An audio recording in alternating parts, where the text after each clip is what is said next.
بسم الله الرحمن الرحيم إن الحمد لله نحمده ونستعينه ونستغفره ونؤمن به ونتوكل عليه ونعوذ بالله من شرور أنفسنا ومن سيئات أعمالنا من يهده الله فلا مضل له ومن يضلل فلن تجد له وليا ولا مرشدا. برادر محترم، در هفته گذشته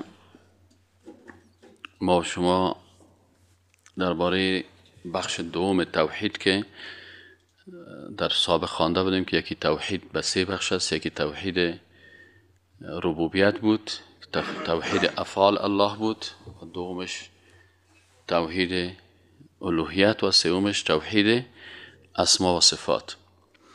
و در توحید الوهیت خلاصش اول رو تعریف کردیم در هفته گذشته و گفتیم که الوهیت از کلمه اله گرفته شده و بت پرستا همو بت های خود آلهه می گفتن. جمع اله چی هست؟ آلهه. و اله کسی را میگن که او را ذاتش عبادت میکنن و قوانینش تطبیق میکنن. و در اصطلاح علما باز الوهیت به این شکل بیان کردیم که یگانگی الله در تمامی عبادت ها.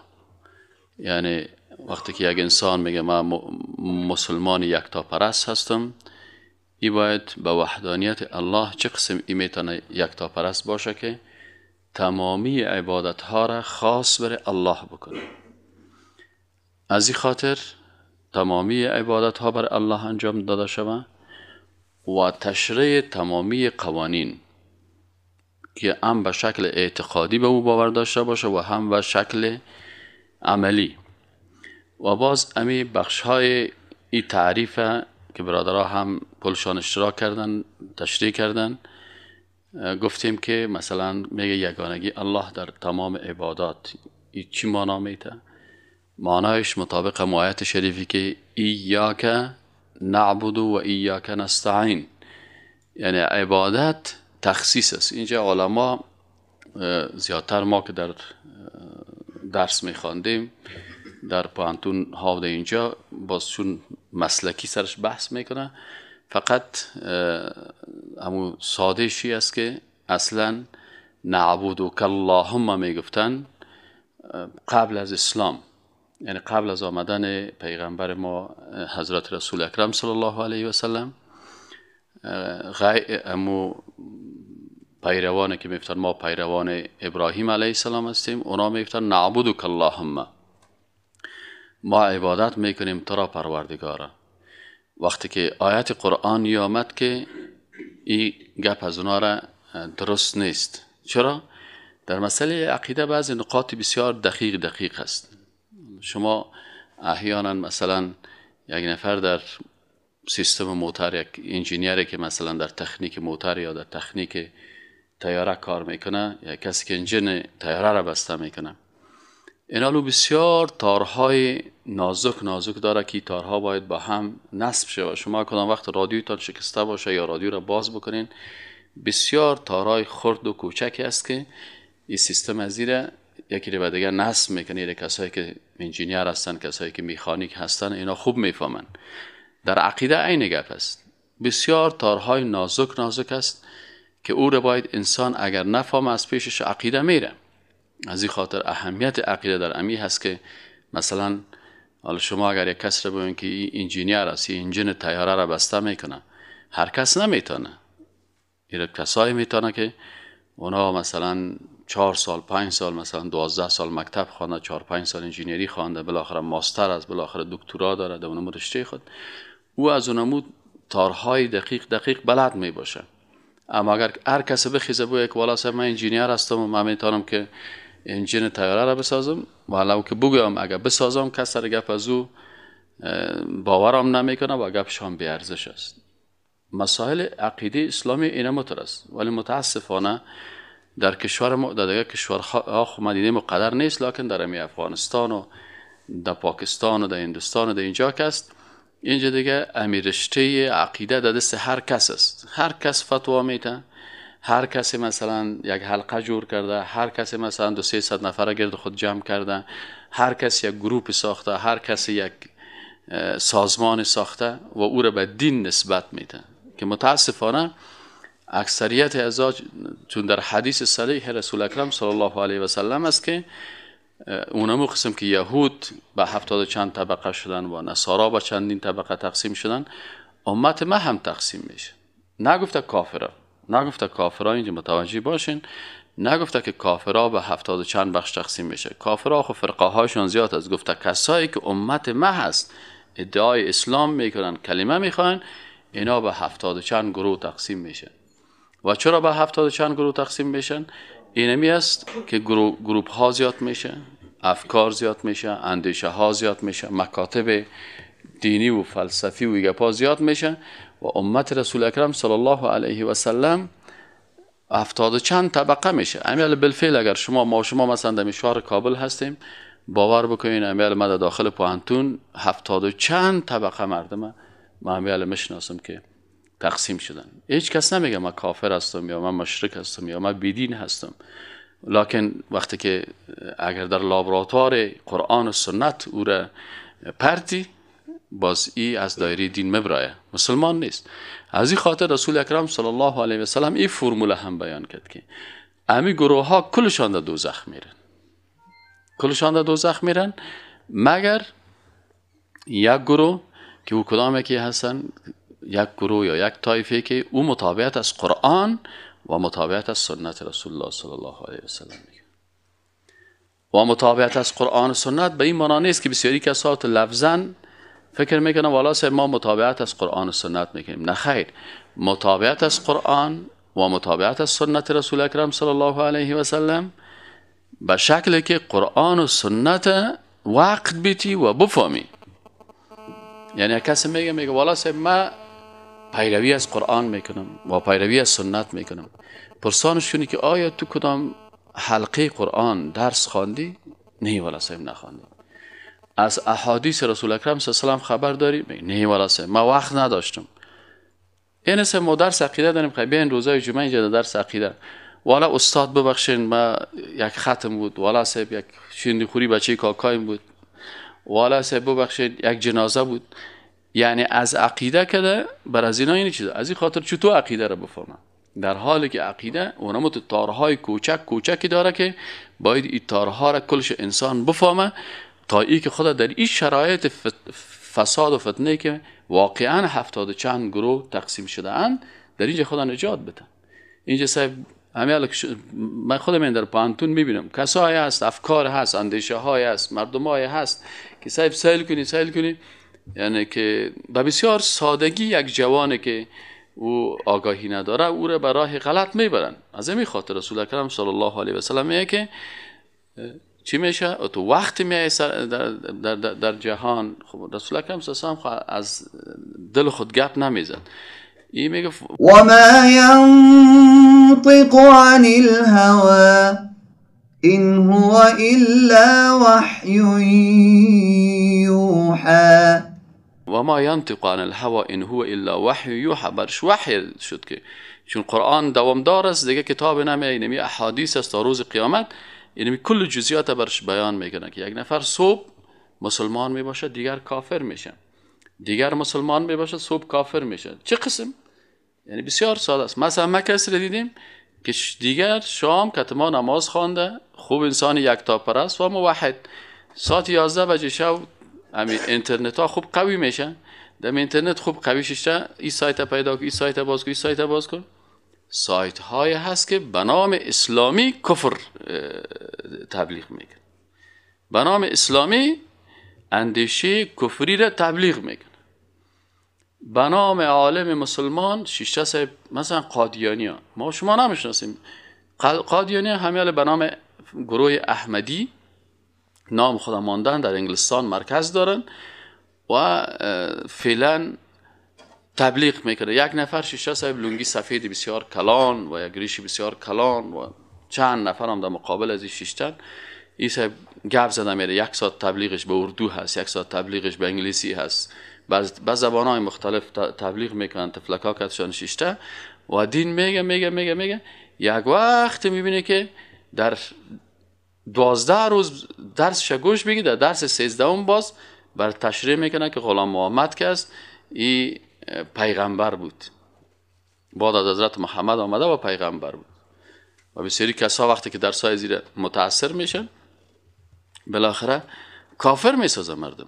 از این خاطر بسیاری سایت ها هست که مثلا یک نفر وقتی که میره شیطان پرست است، بعضی کسا هست مثلا حالا فعلا کریستیان نصرانی ها هستن به اشکال مختلف، این حال گروپ های مختلف کار میکنن. از این خاطر یک نفر صبح مسلمان میباشه دیگر کافر میشه، از این خاطر خطرش است. چرا؟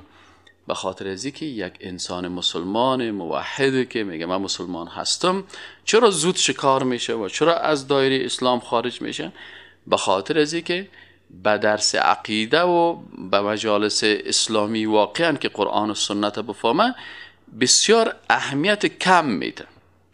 یعنی من متأکد هستم که اگر برای یکی از ما و شما که در این حلقه درس هستیم اگر این امیل یک تلفن بیاید این 2 دقیقه و بر ما بگوید که امیل یک میمانی هست، ما 100% مطمئن هستم حتی به شمول خودم ببخشین سعی والا یک درس میلادم برم که یک میمانی است.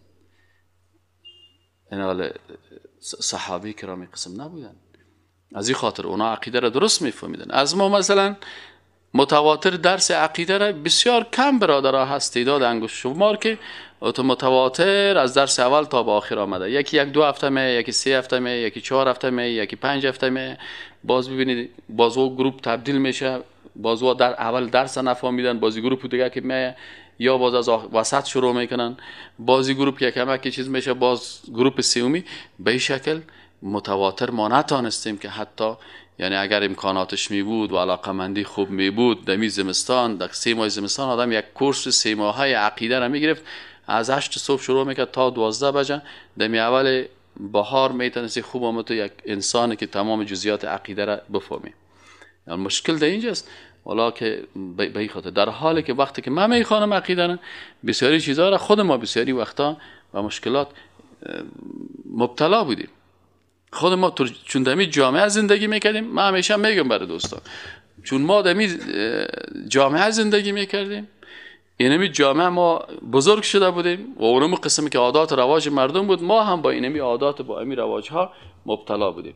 باور بکنین که خودم در حالی که از صنف 14 مدرسه دارالعلوم عربی کابل فارغ شده بودم و در حالی که در منطقه امام مسجدان بودم قرآن غلط میخواندم. پس آن که وقتی من پوهنتون درست خواندم باز فهمیدم که قرآن ما غلط میخواندم. ما خدای چند سال اگر نمازم دادیم قرآن با غلطی هایش دادیم و اینمی الان بسیاری کسای هستن که نماز غلط میدن، حتی لفظ قرآن درست نمیفهمن. با وجود از اینکه از صنف 14 مدرسه اول نمره فارغ شده بودیم، با وجود از این هم نمیفهمیدیم که موسیقی حرام است. چون در یک جامعه عقب مانده ای که انجینرش هم عقب مانده است، دکترش هم عقب مانده است، مدرسهش هم عقب مانده است، پوهنتونش هم عقب مانده است، ریش سفیدش هم عقب مانده است، بزرگش هم. وقتی که یک جامعه عقب مانده شد در هر بخش عقب مانده است، در هر بخش عقب مانده است. وقتی که جامعه پیشرفته شد بعد از اون میفهمی. حالا یک نفر از به نام پروفسور گرین میگه ای از انگلستان مسلمان شده.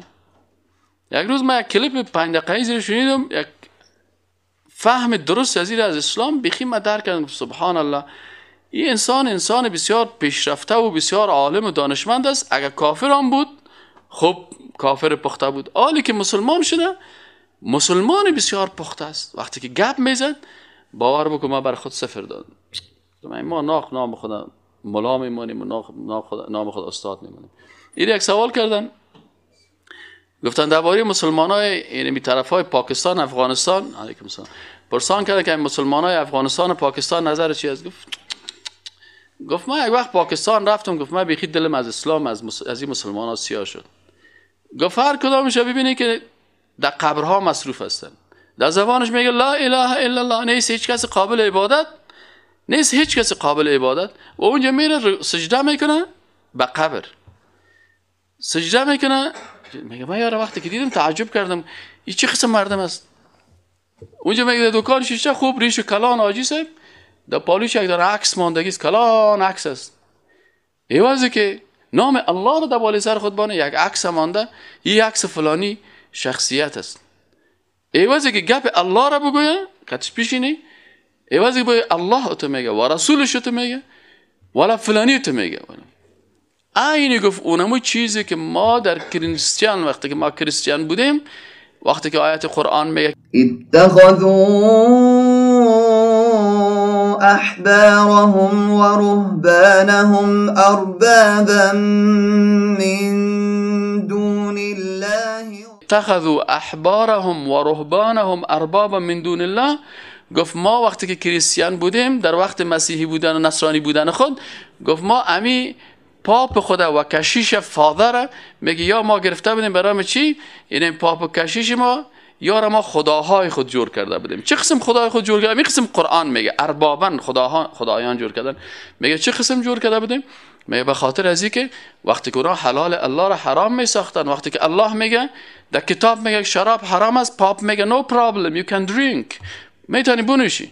میگه ما گفتیم خلاص، وقتی که پاپ گفت که you can drink خلاص است. وقتی که کشیش در قرآن در کتاب ما میگه که مرد با زن جنس مخالف ازدواج بکنه، لکن وقتی که کشیش میشه اونجا استاد میشه که امروز کلیسای لندن فیصله کرد که همجنسگرایی no problem. میگه پس ما گرفتیم یارا خداهای خود ساختیم. گفت قرآن میگه، ولی برعکس ازی گفت متاسفانه این سیستم the same system در بین مسلمان ها هست. این گفت مسلمان ها هست، مسلمان به قبر سجده میکنن. خب what is the difference between بگوان بین بگوان یا بت که بت پرست او را پرستش میکنن و بین این قبر که قبر پرستی را پرستش میکنن؟ چی پرستش است؟ این قبر پرستش میکنن، او بگوان پرستش میکنه. او را باز میگن او بیچاره بت پرست است. تو من دیگه بسیار خوب مسلمان هستم. این که قبر پرستش میکنه، در اطراف قبر طواف میکنه، تارکای قبر را میگیره تمام روز، ایواز که یا الله بگه یا قبر جان میگه. اینی هم میگه من مسلمان هستم و اون دوی بیچاره کس بازونه میگه نه والا تو اون دوستی تو بت پرست هستی. امو کاره که اگه اون دو کرد او بت پرست شد، امو کار اگه مسلمان کرد بازو بسیار خوب آدم هستن. از این خاطر این حالا چرا؟ به خاطر او کسی که در اروپا و امریکا مسلمان میشه وقت خدا برای دین میته، وقت خدا برای دین میته، وقت خدا به زبان عربی میته. وقت زبان عربی را فهمید، یک نفر زبان عربی را فهمید قرآن ددرست میفهمه. وقتی که زبان عربی را نفهمید که هر قدر دیگرها برش تفسیر میکنن، گاهی پشت از او میره، گاهی پشت از او میره، گاهی پشت از او میره، یک دنباله رو است. اما وقتی که او وقت میگه من خودم عربی رو یاد گرفتم، خودم مال عربی میخوانم، خودم قرآن وقتی که میخوانم میفهمم، و وقتی که انسان تدبر بکنه در قرآن بدون شک که این انسان به حق میرسه. اینی هست سر مشکلی که مسلمان ها در بین خود دارن. از این خاطر برادرای عزیز و محترم،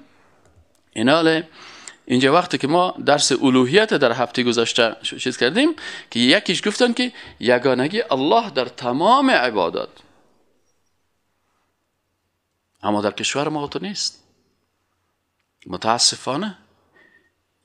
تمام عبادات، کل عبادت ها چی معنی ایاک نعبدو؟ پیشتر براتون گفتم که مشرکین میگفتن نعبدک اللهم، پروردگارا تو را عبادت میکنیم. قرآن گفت نه نه نه نه، این قسم باید بگه که ایاک نعبدو. سعی چقدر فرق دقیق در بینشان است. چی فرق است در بینشان؟ نعبدک اللهم، الله را عبادت میکنیم. ایاک نعبدو، خاص الله را عبادت میکنیم. یعنی مشرکین میگفتن که ولا ان سالتهم من خلق السماوات والارض، وقتی که از مشرک پرسان میشد که من خلق السما، از ابو جهل، از ابو لهب، از امیه ابن خلف و امثالهم پرسان میشد که ولا ان سالتهم من خلق السماوات والارض، خالق آسمان ها و زمین کی هست؟ لا یقولون الله. حتما حتما حتما، لام توکید نون توکید ثقیله، یعنی سه حتما میگفتن که بله بله بله الله هست خالق آسمان ها و زمین. خب وقتی که الله خالق آسمان ها و زمین هستن، پس چرا پیش از این بت ها میری؟ میگه این بت ها ما را به الله قریب میسازن. ما روسی هستیم پیش بت میریم، ما شرمنده هستیم پیش از این بت میریم، باز این ما را به الله قریب میسازن. خب و باز میگفتن که ما نعبدهم الا لیقربونا. ببین امی که پیش بت میرفتن و ایره وسیله میگرفتن، سعی که چقدر قرآن دقیق بر ما این تعبیر میتم که وقتی که میرفتن پیش بت ها چی میگفتن؟ اعتراف کردن که ما عبادت میکنیم. خود مشرک امی رفتن خدا و وسیله گرفتن بت به خاطر الله خودشان این عبادت حساب کردن. چرا؟ چون عرب بودن میفهمیدن که امی کاری که ما میکنیم عبادت است. برشان گفتن که ولا ان سالتهم من خلق السماوات والارض، آسمان و زمین کی خلق کرده؟ لا یقولون الله، میگن که الله خلق کردن. خب خیبه بت ها چرا میرین؟ این فلسفه میگه دمو جوی که او رفته دمو جوی باز او میره. در انگلیسی ها میگه the story is return. امی تاریخ که چی میشه؟ دوباره اعاده میشه. ما شما در چی میگیم؟ در جوی که او رفته باز او میره. یعنی دمو شرکی که سابقین مبتلا شده بود لاحقین هم مبتلا میشه. ما هم متاسفانه مبتلا میشیم. چرا؟ این گپ ببینید تکرار میکنن نمیکنن. مشرکین به وحدانیت الله باور داشتن، به اینکه خالق آسمان ها و زمین الله هست باور داشتن، لکن در پالوی باوری که به الله داشتن چون یا از دین ابراهیم علیه السلام پیروی میکردن بدعت بت پرستی و پرستش قبرهای اولیاء و قبرهای پیغمبران ایره هم داشتن. از این خاطر رسول اکرم هم گفت که لعن الله الیهود و النصارى، لعنت الله نازل شد بالای کی؟ بالای یهود و نصارا. چرا؟ اتخذوا قبور انبیائهم مساجد، قبرهای پیغمبرای خود سجدگاه گرفتن. او بت پرستا برای بت خود سجده میکردن و این اهل کتاب به قبرها سجده میکردن. مردم حبشه به قبرها سجده میکردن. از این خاطر رسول اکرم صلی الله علیه و آله برای ما بیان کرد که این لعنت الله سرشان شد. و آخرین نصیحت های رسول اکرم صلی الله علیه و سلم امی بود که دعایش بود که میگفت اللهم لا تجعل قبری وثنا، پروردگاران قبر مرا بت نگردانی، قبر مرا مثل اونمو قبر بت پرستا نگردانی، قبر بابا نانک واره که مردم برای در اطراف از او طواف بکنن، در گرد از او بگردن، بر از او نظر بتن، برام از او قربانی بکنن، در گرد از او میله بگیرن، در گرد از او میتایی توزیع بکنن، اشتکای خدا ببرن در بین از او پرتن و این کارایی را بکنن. گفت پروردگارا قبر مرا مثل از اونها ور نساده. دعای رسول الله صلی الله علیه و سلم قبول شده و یگانه قبری که در دنیا الحمدلله بت نگشته قبر رسول اکرم صلی الله علیه و سلم. در دیگه قبرها برین سجده هست، در قبر رسول الله صلی الله علیه و سلم سجده نیست. در هر قبر برو مثل بت واره در اطرافش چی است؟ طواف است. هست نیست؟ اکثریت. اما در قبر رسول اکرم صلی الله علیه و سلم در هر قبر مجالس عیدگاه و کلچه خوری و شنی خوری و میఠای خوری و توزیع شیر و ایگه پا هست، اما در قبر رسول الله صلی الله علیه و سلم نیست. الله دعای رسولش قبول کرده. پس فرق بین ایاک نعبد و به نعبدک اللهم چی هست؟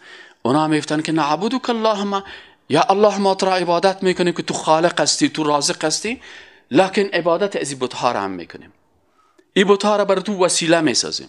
آیا وسیله ساختن بت‌ها برای الله و وسیله ساختن از این مخلوقات برای الله عبادت است؟ قرآن میگه که خود بت پرستا میگفتن که بله عبادت است. ما باید عقیده خود از قرآن بگیریم. کلمات قرآن کلمه به کلمه ما نعبدهم. ببینید بت پرستا چی میگفتن؟ ما چه ذات رحمان رحیم است. از زبان بت پرست برای ما درس میگیره. میگه گوش کن. بت پرست میگه چرا پیش بت میری؟ میگه من خب بت پرستش نمیکنم. چرا پرستش از بت میکنی؟ چرا برای رکوع میکنی؟ چرا برای بت نظر میبری؟ میگه لیقربونا، اینا دوستای خدا هستن، دوستای خدا ما را به الله نزدیک میسازن. خب دوستای الله تو را به الله نزدیک میسازن؟ امی که پیش دوست الله میری که مرا به الله نزدیک بسازه،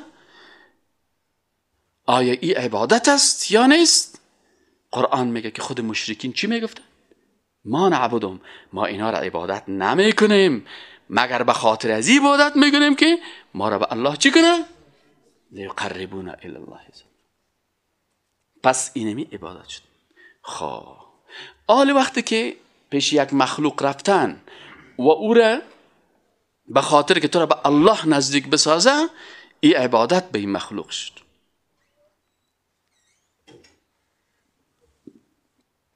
وقتی فرمول یاد گرفتی، ما که براتون میگم که عقیده مهم است فرمولاش یاد بگیرید. نه من ریاضی میخوانم لکن فرمولای ریاضی رو یاد ندارم. از کجا تو هیچ ریاضی نمیفهمی. من فیزیک میخوانم، فرمولای فیزیک یاد ندارم. ما مثلا فلانی علم میخوانم، فرمولاش یاد ندارم. فرمول شد فقه است. فقه است. در فقه قواعد کلیه هست. کسی که قواعد کلی را اسلام نفهمه او فقیه گفته میشه؟ نه. از این خاطر کسایی که متخصص هستن در فقه اینا قواعد کلی رو ببینید کلش حفظ دارن. به اساس از اون میگه به اساس این قاعده این احکام صادر میشه. هر چیز از خود یک فرمول داره. عقیده عین قواعد و فرمول ها را داره.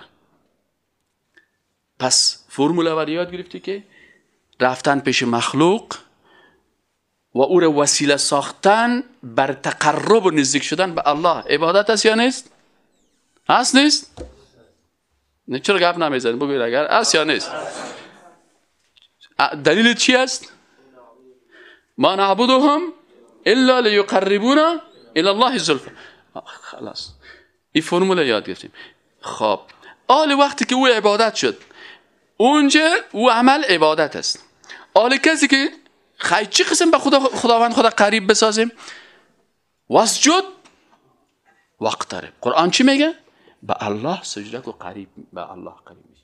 نه ای که بری به یک مخلوق سجده کنی، به او رکوع کنی، بر از او نظر کنی، باز او تو را به الله قریب بسازه. این چلیپاست. خب وقتی که این کار است، پس وقتی که باز دیگه آیت قرآن میگه که ایاک نعبدو، عبادت را خاص برای کی میکنیم؟ به الله. از این خاطر مشرکین یک چالبازی میکردن در جملات خود. میگفت نعبدک اللهم.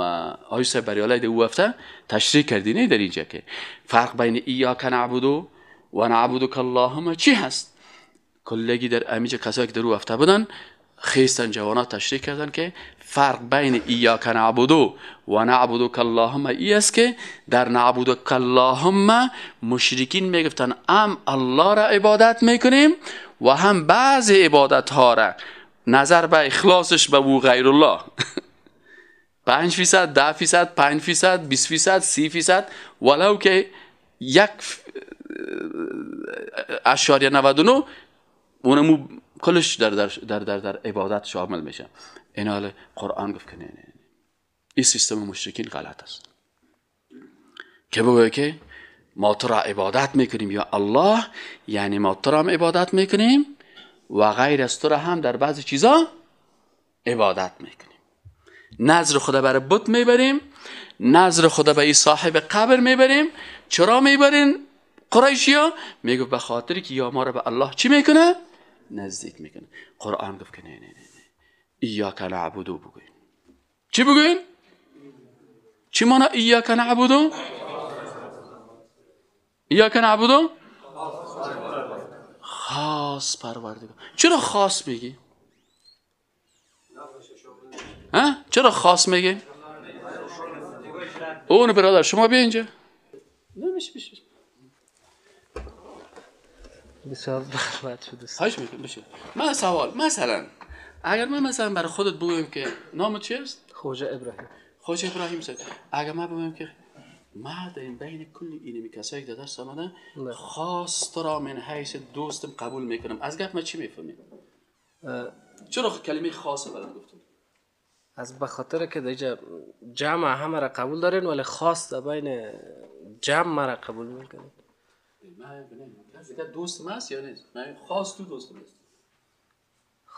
خاص خود من که دوست باشم بازدگاه دوست خاص شده نمیدانن دیگه. اینا وقتی که میگیم خاص تو دوست من هستی یعنی دیگرها دوست من نیستن. اگر کلتان میگیم که کلتان دوست من هستین تو دوست من هستی، پس دیگرها اگر مرا باید بگه استاد سعی کن خواجه ابراهیم دوست من هست، شما خفه میشین؟ خفه میشین؟ چرا خفه نمیشین؟ چرا شما هم دوستای من هستین؟ این هم هست. اما اگر بگیم نه خواجه ابراهیم دوست من هست، خفه میشین یا نمیشین؟ چرا؟ شما را چی کردم؟ شما دوست من هست. پس اینال این خاص دوست من شد. اینال بفرمایید تشکر. اینال کلمه خاص وقتی که اونا میگفتن که نعبدک اللهم، متوجه شدین؟ نعبدک اللهم یا الله تعالی عبادت میکنیم. خاص نامد اینجا. یعنی یک بعضی عبادت ها را برای تو میکنیم و بعضی عبادت ها را برای کی میکنیم؟ برای لات و منات و هبل و از این خاطر در بین مشرکین هیچ انتقادی نمیشد که اگر کسی برای هبل نظر میبرد. اما وقتی که ایاک نعبدو آمد، کمر لات و منات و هبل و 360 بود چی شد؟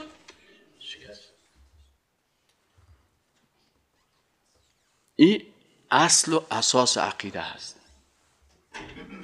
از این خاطر لا اله سکنین معنای لا اله را که درست گفتید که لا اله میگن لا اله الا الله که است، این اخلاص عبادت و طاعت است برای الله. اخلاص چی را میگن؟ که یک کار فقط برای الله انجام داده میشه. از این خاطر در عقیده اسلامی ما عبادت به غیر الله نداریم. کدام نظری به نام نظر محمد صلی الله علیه و داریم؟ نیست. در کل جهان اسلام بریم میگه نظری به نام نظر محمد صلی الله علیه و سلم نیست. اما ما در افغانستان نظر بهار داریم یا نداریم؟ بهار خالق است یا مخلوق؟ نظر چلتن داریم نداریم؟ نظر سخیجان داریم یا نداریم؟ نظر پیر بلند داریم نداریم؟ نظر شالالا جان داریم که برای دیگه شیخ پخته میکنیم یا نداریم؟ داریم نداریم؟ خب آیا اینمی نظرها با ایاک نعبدو موافق است یا در تکر؟ چند فیصد مردم میره میفهمه؟ چرا 10% میفهمه 90% دیگه نمیفهمه؟ به خاطر که در درس‌های عقیده 10% مردم اشتراک میکنن. صحیح است نه؟ در درس عقیده چند فیصد مردم اشتراک میکنن؟ 90% دیگه در کجا بردن؟ خنده بازار، لوده بازار، ستاره بازار، سگ بازی، یا اینا صاحب کلاه را سعی کنی و قواره را سعی کنی و کمرش را سعی کنی. در پالوش که سعی میکنی که من میگم البته شما میگم در ضعیف است، من میگم البته پالوی از گاو روان است یا سگ؟ میگه نه به این قواره ای که در سگ روان است. موی طرف به درس عقیده میم یگان دامت پیش روان است. سبحان الله، این مسلمان است. این حالی چطور میتونه عقیده خدا که روز جمعه که روز جمعه روز مقدس است پیش مسلمانه یا نیست؟ روز شنبه پیش کی مقدس است؟ پیش یهودیا شنبه است، یوم سبت. پیش نصرانی چی است؟ نصرانی روز یک شنبه طرف کلیسا میره. خوب فکرتون میگیرید. نصرانی روز شنبه یک شنبه کجا میره؟ فرایدی از وقت است، روز یک شنبه است. صحیح است؟ سنده. خب یهودی ها روز شنبه کجا میرن؟ به طرف عبادتگاه خود میرن. مسلمان روز جمعه کجا میرن؟ نه 10% طرف مسجد میره، 90% دیگه کجا میرن؟ اینا چطور میتونه که از عقیده اسلام از این خاطر مخالفترین انسان با عقیده توحید اینمی 90% است. مخالفترین طبقه اینمی 90% است. در حجم کت حاجی صاحبه افغانستان که بیری حاجی امریکایی آمده، حاجی امریکایی چی میگه؟ از این پرسان کردن یک بچه جوان است نو مسلمان شده، از او پرسان کردن که وقتی تو در مدینه منوره آمدی چی چیز دیدی؟ ایش اشته و گریه میکنه. چرا گریه میکنی؟ گفت وقتی که من در بقیع رفتم، بقیع المرقد، وقتی که میگه من در اینجا رفتم در بقیع المرقد دیدم که این صحابه بزرگوار اسلام که تاریخ بشریت تغییر دادن، جهان به شکل جدیدش نورانی ساختن. این قبرهای از یا چقدر متواضع هست. ظاهرا چقدر متواضع هست. یک چند تا سنگ است در سرش افتادگی. این مرقد عثمان رضی الله عنه است. میری قبر حمزه را در بین شهدای احد سیل میکنی که یک چیز آینی در گردش گرفتن، لکن قبرایشان بسیار ساده و متواضع، لکن تاریخ بشریت تغییر دادن. انسانهای موحد که بیرق توحید به کل دنیا رساندن. این یک بچه که جوان امریکایی میگن از ما چی میکنه؟ از ما سعی کنم تو باش که از ما چی میکنه. حاجی صاحب دیدم دو تا حاجی صاحب شیشتن اود به دیگهش مشوره میته، میگه که والا من میخواستم از این قبرستان یک مشت خاک بگیرم. بازیگه چی میگه؟ تو بیشی هم تو خبه کردن که اونو پولیسا نبینید. اونجا نفرای امر بالمعروف دارن، نه نفرای امر بالمعروف نبینید که باز نمیمانید.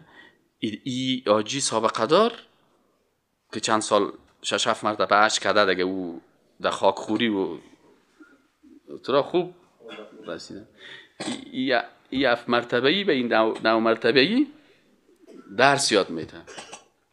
میگه بیشی همینجا که همیشه بیشی و فکر میکنه که همه شیشتی خب کرده از این پشت سر دست همه یک مشت بزن دمی جیبت پر کن، مشت بزن دمی جیبت پر کن.